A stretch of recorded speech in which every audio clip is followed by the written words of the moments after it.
Unfortunately, a lot of engineers suffer a lot of stress in their career, whether it's due to the great workloads, client demands, or the type of work that we work in. We're significantly prone to being stressed and burnt out. We often hear about the great resignation, people leaving engineering. It's important that we understand the signs and symptoms of burnout when we're observing stress in ourselves or the stress in others. So I'll be going through some of the reasons why engineers suffer stress, some ways that you can spot it in yourself, and how you can potentially deal with it. My name's Brendan, your structural engineer. Now let's get into it. So what are some of the causes that may suffer the stress? They really fall into 5 categories: demand, support, relationships, role, and change. So what are some of the stresses in demand? Well, it's workload, long hours. I think you can't disagree. When you talk to a lot of engineers, they're working really long hours to get the work that they need to get out. Especially when they're hitting deadlines, it can be upwards of midnight or later. And those long hours add a lot of additional fatigue and stress on the engineers that are suffering from them. Something else that can hit a lot of engineers hard is the level of responsibility. As when you think about what we're doing as engineers, we can affect a lot of people's lives, especially as structural engineers. If we make a mistake, it gets built. It can effectively affect hundreds, if not thousands of people. That's a pretty big responsibility to have, and this responsibility can live heavily on a lot of people. Not only just the responsibility, civil liability is also something that stresses people out all the time. Am I going to get sued? Am I going to lose my house? And because of all this additional stress and workload and civil liabilities, it means that everyone's really busy. And this is where it falls into the next category of support.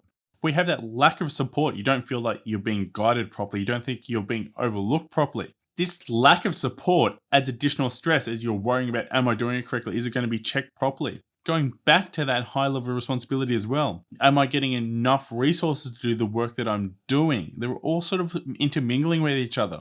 And this is not necessarily being done deliberately to you. It's very hard, especially when people got different responsibilities. They might actually not be looking out properly to make sure they're supporting everyone that they need to. Now, relationships at work is really a different thing. I'm not talking about lovers here. I'm just talking about your relationship with other colleagues and relationships about how you're developing your career and the responsibilities that you had. Doesn't matter what level you're at, whether you're junior level talking to your senior manager or even a senior manager talking to a junior level. You don't want to be taken the wrong way. But the one thing you've got to realize is the junior guys are always constantly looking up you for guidance. However, they do realize that you're not perfect. And if you're a junior person looking up, you've got to realize that they've been where you've been. So you don't need to stress about, am I doing it correctly? Everyone has been there at some stage. And as you're moving up, you're asking, am I developing my career in the right way? Just looking at where you're going to be in 5, 10, 15 years can be really stressful. Something that's become more prominent, especially in the last couple of years, is the lack of job security. It's something that we thought we always had, but now we've realized it was just an illusion.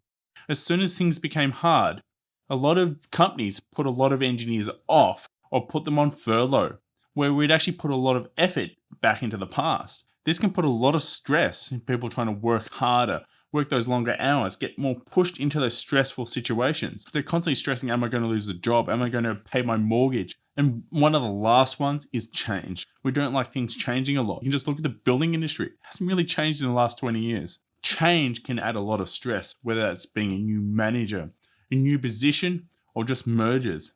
Either of these types of changes can add a lot of stress to your life.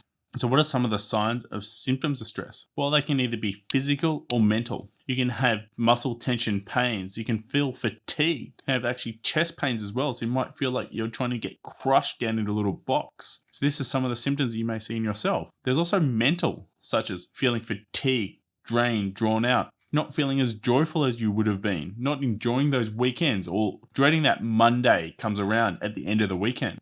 Constantly feeling worrying, or if you're always constantly forgetting something, these are big signs that you're potentially very stressed. Stress can also lead to a lot of behavior changes like lack of sleep, sleeping too much, binging on food, smoking, and over drinking.